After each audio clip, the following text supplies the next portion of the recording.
नमस्कार. परत एकदा आपल्या नवीन व्हिडिओमध्ये स्वागत आहे. आपण मागील व्हिडिओमध्ये यूट्यूब स्टुडिओच्या डॅशबोर्ड टॅबबद्दल संपूर्ण माहिती बघितली होती. आज आपण यूट्यूब स्टुडिओमधील कंटेंट टॅबबद्दल सविस्तर माहिती बघणार आहोत. हा कंटेंट टॅब नेमका कशासाठी वापरला जातो, त्यामधून कोणकोणते बदल करता येतात आणि प्रत्येक क्रिएटरसाठी तो किती महत्त्वाचा आहे हे आपण स्टेप बाय स्टेप बघणार आहोत. त्यामुळे हा व्हिडिओ शेवटपर्यंत नक्की बघा. सर्वात अगोदर तुमच्या मोबाईलमध्ये YT स्टुडिओ ॲप ओपन करा. ॲप ओपन झाल्यानंतर खाली तुम्हाला डॅशबोर्ड, कंटेंट, ॲनालिटिक, कम्युनिटी आणि अर्न असे वेगवेगळे ऑप्शन दिसतील.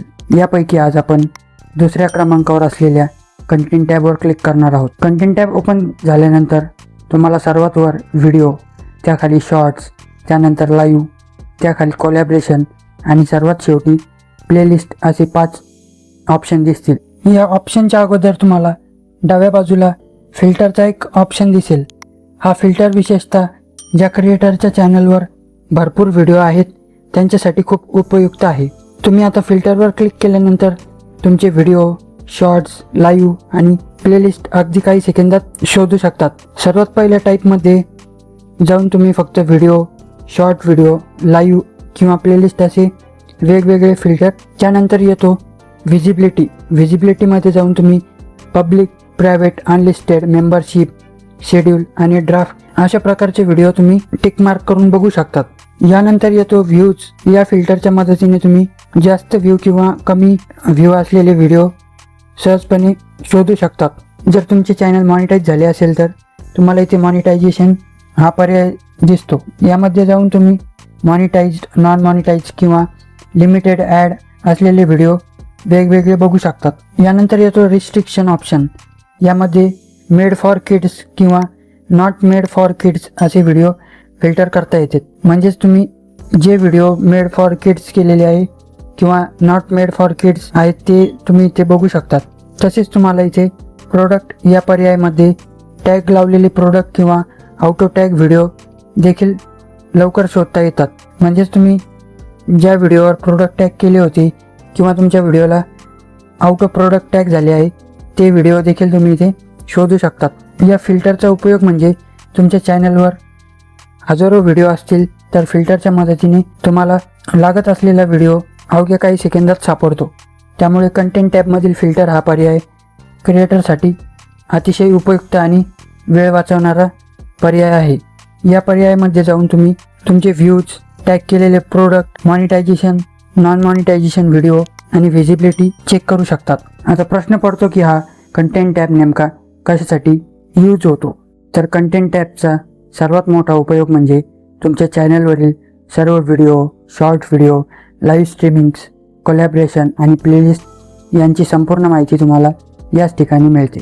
एखादा व्हिडिओ तुम्ही कधी अपलोड केला, त्याला किती व्ह्यू आले, किती वॉच टाईम मिळाला, किती कमेंट्स आले, अशा अनेक गोष्टी इथून सहज बघू शकतात.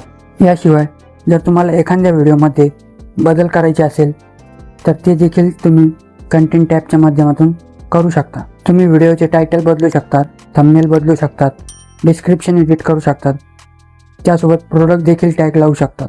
जर तुमचे चॅनल मॉनिटाईज असेल तर मॉनिटायझेशन ऑन किंवा ऑफ करण्याचे पर्याय देखील इथे उपलब्ध असतो. यानंतर कम्युनिटी विभागात गेल्यावर तुम्ही कोलॅबरेशन इन्व्हाइट पाठवू शकतात किंवा कोलॅबरेशन ॲक्सेप्ट करू शकतात. तसेच कमेंट ऑन किंवा ऑफ करू शकता.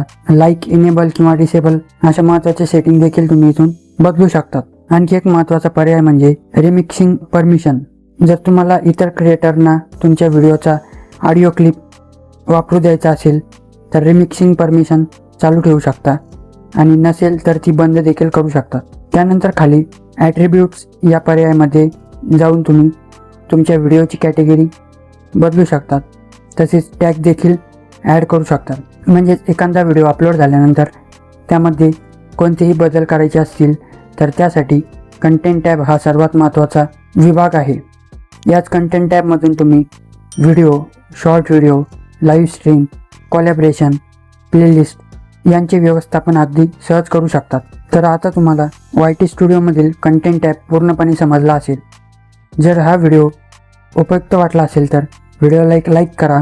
तुमच्या क्रिएटर मित्रांसोबत हा व्हिडिओ शेअर करा. हाईप करा आणि जर तुम्ही अजून आपल्या चॅनलला सबस्क्राईब केले नसेल तर सबस्क्राईब देखील करा, कारण पुढच्या पार्टमध्ये आपण YT स्टुडिओमधील ॲनालिटिक टॅब याबद्दल संपूर्ण आणि सविस्तर माहिती बघणार आहोत. तर भेटूया पुढच्या व्हिडिओमध्ये. धन्यवाद.